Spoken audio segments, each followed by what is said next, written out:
Hi అండి. ఎలా ఉన్నారండి? మీరందరూ బాగున్నారా? మీరందరూ బాగుండాలని అయితే నేను మనస్ఫూర్తిగా కోరుకుంటున్నాను. అందులో నేను కూడా ఉండాలండోయ్. ఓకే ఫ్రెండ్స్, ఇక్కడ మార్నింగ్ అయితే ఇంకా 5:30 అవుతుందన్నమాట.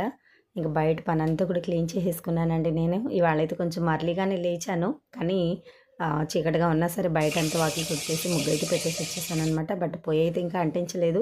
ఇంక వంట అయితే స్టార్ట్ చేశానండి. చూసారు కదా, పునుకులనమాట. పెసరపప్పు పునుకులు. పెసరపప్పు నానబెట్టేసి రుబ్బేసి మనము పునుకులు వేసుకుంటాము. ఓకే, వాటిల్ని ఇప్పుడు కర్రీగా అయితే చేస్తున్నానండి. సో డైలీ మా పిల్లలకి చాలా ఇష్టం అనమాట. ఇంక ఇవైతే నేను ఇవాళ పిల్లలకి లంచ్ బాక్స్‌లోకి అయితే ప్రిపేర్ చేస్తున్నాను. అలాగే మా హస్బెండ్‌కి పెడతాను. ప్లస్ నేను తీసుకెళ్తాననమాట. మావయ్య గారు అయితే లేరు కదా. ఓకేనండి. ఇప్పుడైతే ఇంకా ఆనియన్స్ అయితే కట్ చేసేసుకున్నాను. ఇప్పుడైతే పాన్ పెట్టేసి ఇంకా ఆనియన్స్ అయితే వేసి కుక్ చేసేసుకుందాము. ఓకే ఫ్రెండ్స్, ఇంకా ఆ వీడియో అయితే కంటిన్యూ అవుతూ ఉంటుంది. సో కొత్తగా ఎవరైనా మన ఛానల్ చూస్తున్నట్లయితే ఛానల్ని సబ్ చేసుకోండి ఫ్రెండ్స్. వీడియోకి అయితే ఒక లైక్ ఇవ్వండి. నన్ను సపోర్ట్ చేసిన వారు అవుతారనమాట. ప్లీజ్ ఫాలో అవుతూ ఉండండి. నా సబ్స్క్రైబర్స్ కొంతమంది నన్ను అడుగుతూ ఉన్నారనమాట. మీదేమో నెల్లూరు, అన్నయ్యదేమో వెస్ట్ గోదావరి, ఎలా పరిచయమనని. సో ఈ వీడియోతో అయితే నేను క్లారిటీ ఇద్దాం అనుకుంటూ ఉన్నానమాట. ఫ్రెండ్స్, నా స్టడీస్ కంప్లీట్ అయిపోయాకైతే నేను న్యూస్ పేపర్ చదువుతూ ఉన్నాను. సో చదువుతున్నప్పుడు ఒక కార్నర్‌లో అయితే నాకు ఒక యాడ్ అయితే కనిపించింది. అదేంటంటే విజయవాడ లెనిన్ సెంటర్‌లో ఏపీ స్టడీస్ సర్కిల్ ఉంది. అక్కడైతే ఫ్రీగా గ్రూప్స్‌కి అయితే సో ఇంకా కోచింగ్ ఇస్తామని చెప్పైతే యాడ్ అయితే ఉందన్నమాట. సో నేను అనుకున్నాను, ఎలాగో స్టడీ కంప్లీట్ అయిపోయింది కదా, సో వెళ్దాము అయితే అని నేను అప్లై చేశాననమాట. అన్ని క్యాస్ట్‌ల వారికి పెట్టారనమాట. సో అప్లై చేసిన ఒక 10 డేస్‌కి అయితే నాకు అక్నాలెడ్జ్‌మెంట్ కార్డ్ అయితే వచ్చిందనమాట. రిటర్న్ టెస్ట్‌కి రావాలని చెప్పి నేను మా డ్యాడీ అయితే వెళ్ళామన్నమాట అక్కడికి. మా డ్యాడీ తీసుకెళ్లారు. అదే ఫస్ట్ టైం అండి నేను విజయవాడ వెళ్ళడం. దూరం వెళ్ళడం కూడా అదే ఫస్ట్ టైం అనమాట. అంటే అప్పుడు తిరుపతిలో చదువుకున్నాను. ఆ తర్వాత దూరం వెళ్ళిన ఊరు ఏంటంటే విజయవాడ అనమాట. సో మా నాన్న తీసుకెళ్లారు, ఎగ్జామ్ రాయించారు. సో వచ్చేసాము. అక్కడ కొంతమంది అమ్మాయిలైతే పరిచయమయ్యారనమాట. సో గుంటూరు నుంచి కొంతమంది వచ్చారు. చాలా దగ్గర నుంచి వచ్చారు. బట్ గుంటూరు నుంచి వచ్చిన అమ్మాయి నాకు బాగా ఫ్రెండ్ అయిపోయిందనమాట. ఓకేనండి. ఇంకా ఎగ్జామ్ రాసి వచ్చేసాక ఒక 1 వీక్ అయితే మనకి కార్డ్ అయితే వచ్చిందనమాట. ఏంటంటే you are eligible to take coaching అని అయితే వచ్చేసింది. పలానా రోజైతే వచ్చేసేయండి విత్ లగేజ్‌తో అని చెప్పి వచ్చిందనమాట. అంటే 1 ఇయర్ కోచింగ్ అండి. కాబట్టి ఇంకా సో ఇంక మా మమ్మీని మా డ్యాడీని ఒప్పించుకొని అయితే నేను ఒక రోజైతే ఇంకా మొత్తం లగేజ్‌ది అయితే వెళ్ళిపోయాననమాట. సో మంచి వర్షాలప్పుడు. వెళ్ళాక మా డ్యాడీ 9:30 కల్లా మేము విజయవాడలో దిగామండి. సో మంచి వర్షం అనమాట. ఇంక నన్ను దింపేసాక మా డ్యాడీ రిటర్న్ అయిపోయారు. వద్దు నాన్న వెళ్ళకు అని అంటే, ఇంక మా నాన్న లేదమ్మా ఇంటికి వెళ్ళాలి, అమ్మ ఒక్కతే ఉంటారు కదా అని చెప్పి అయితే వచ్చేసారనమాట.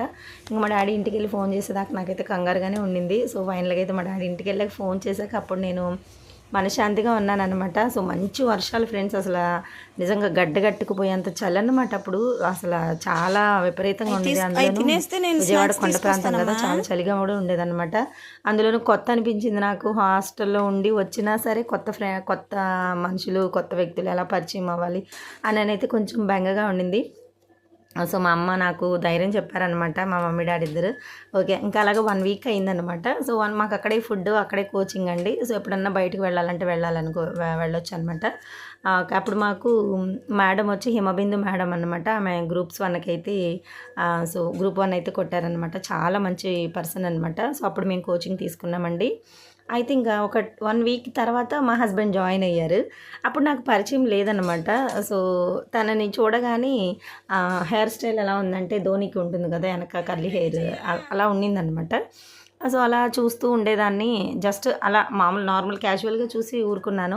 ఒక 10 డేస్, ఒక 15 డేస్, ఒక 20 డేస్ అలా అలా అయితే ఇంక క్లాస్లో పరిచయం అనమాట. క్లాసులో అంటే నేను మాట్లాడేదాన్ని కాదు. తనకి అసలు చాలా షై అనమాట మా హస్బెండ్కి. నేనైనా కొంచెం ధైర్యంగా మాట్లాడతాను కానీ మా హస్బెండ్ అయితే అసలు మాట్లాడలేరు.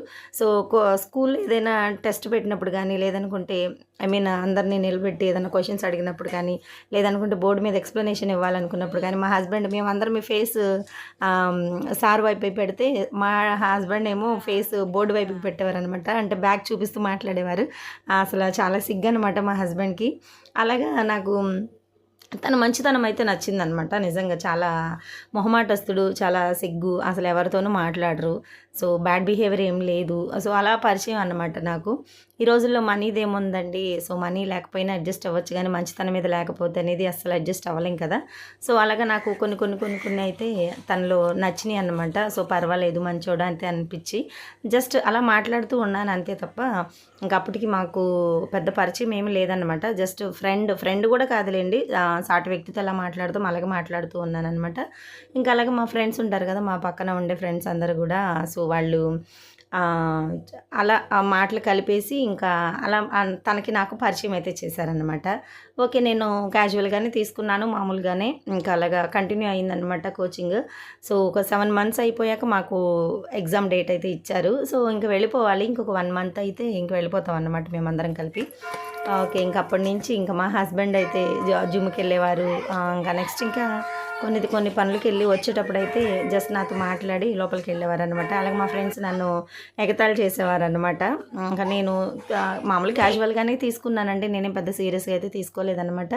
అలా పరిచయం అయింది. సో ఇంక మేము వచ్చేస్తాం అనంగా అప్పుడు మా హస్బెండ్ అయితే నాకు చెప్పారనమాట. సో జమీలా మీది ఏ ఊరు అని అప్పుడు అడిగారు. పలానా ఊరు అని చెప్పాననమాట. సో ఇక టెస్ట్ బాగా రాయి, బాగా చదువుకో అలా ఇలా అని చెప్పారు. ఓకేనని చెప్పి నేను కూడా ఇంక నేను వెళ్ళిపోయాను. ఇంక తను వెళ్ళిపోయారనమాట. ఇంక అంతేనండి. తర్వాత మాత్రం ఒక 3 మంత్స్ అయితే మాకు అసలు ఇంకా ఫోన్స్ లేవు, మాటలు లేవు, ఏమీ లేవన్నమాట. తర్వాత మా హస్బెండే నాకు మళ్ళీ పేపర్‌లో యాడ్ చూసి జాబ్ ఉంది పలానా దగ్గర అంటే మహిళా ప్రాంగణాల్లో జాబ్ వస్తుంది అని చెప్పైతే అప్పుడు నాకు మా హస్బెండే చెప్పారనమాట. అప్పటికి మ్యారేజ్ అవ్వలేదులేండి. జస్ట్ నేను హస్బెండ్ అని చెప్తున్నాను. చెప్తే నేను మళ్ళీ మా హస్బెండ్ అప్లై చేశారనమాట. నాకు తనే తీసుకెళ్ళి ఈ వీడియో కూడా నేను దీనికి సంబంధించిన మహిళా ప్రాంగణానికి సంబంధించిన వీడియో బిఫోర్ పెట్టానండి. ఆల్రెడీ పార్ట్ 2 అని పెట్టున్నాననమాట. సో ఆ వీడియో అయితే ఒకసారి చూడండి. అలా మా హస్బెండే చూశారు నాకు. తనే తీసుకెళ్ళడం, సంగారెడ్డికి తీసుకెళ్ళడం, తనే ఇంకా ఇంటర్వ్యూ ఫేస్ చేయించడం. ఇంకా ఒక 2-3 డేస్ నన్ను అక్కడే పెట్టేసి తనైతే ఇంటికి వచ్చేసి మళ్ళీ నేను ఎలిజిబుల్ అయ్యాకైతే తనని తీసుకెళ్ళి ప్రాంగణంలో దింపడం. ఇంక ఇవన్నీ తర్వాత స్టెప్ జరిగినాయి అనమాట. అలా పరిచయం అండి మా హస్బెండ్. సో అలా పరిచయం అవ్వడం నెక్స్ట్ నేను జాబ్ చేసుకుంటూ ఒక 3 ఇయర్స్ అక్కడ ఉండిపోవడం. ఆ తర్వాత అయితే మా హస్బెండ్ వాళ్ళ డాడీ వాళ్ళేమో తనకి మ్యాచెస్ చూడడం, తనకి నచ్చలేదు, తనకి ఇష్టం లేదు అని తను చెప్పడము. నెక్స్ట్ నాకు ఫోన్ చేసి చెప్పడము. ఇంకా అలాగా ఉండింది. బట్ నేను అప్పుడు కూడా ఏం పట్టించుకోలేదన్నమాట. సో ఆ విధంగా కంటిన్యూగా ఫోన్‌లో అయితే మాట్లాడుకుంటూ ఉండేవాన్నమాట. సో తను నాకు చేసేవారు, నేను తనకి చేసేదాన్ని. బట్ మా ఇంట్లో అయితే అప్పటికి చెప్పుకోలేదు. మా హస్బెండ్ మాత్రం వాళ్ళ ఇంట్లో చెప్పేశారనమాట.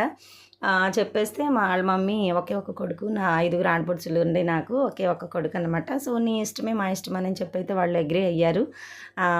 ఓకే. అప్పుడైతే మా హస్బెండ్ నాతో చెప్పారనమాట. ఇలాగ మా ఇంట్లో చెప్పేశాను అనంటే ఓకేలే అనుకొని నేను ఇంకా ఊరుకున్నాను.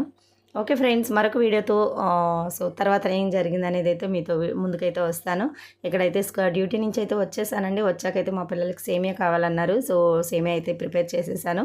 ఇంకా మా 4 పిల్లలకైతే పెట్టానన్నమాట. తింటూ ఉన్నారు హ్యాపీగా. ఇంకా పిల్లలు బాగుంటేనే కదండి మనం బాగుంటాం. ఓకే ఫ్రెండ్స్, వీడియో నచ్చినట్లయితే ఒక లైక్ ఇవ్వండి. మరొక వీడియోతో మీ ముందుంటాను. అంతవరకు బాయ్, కీప్ స్మైల్.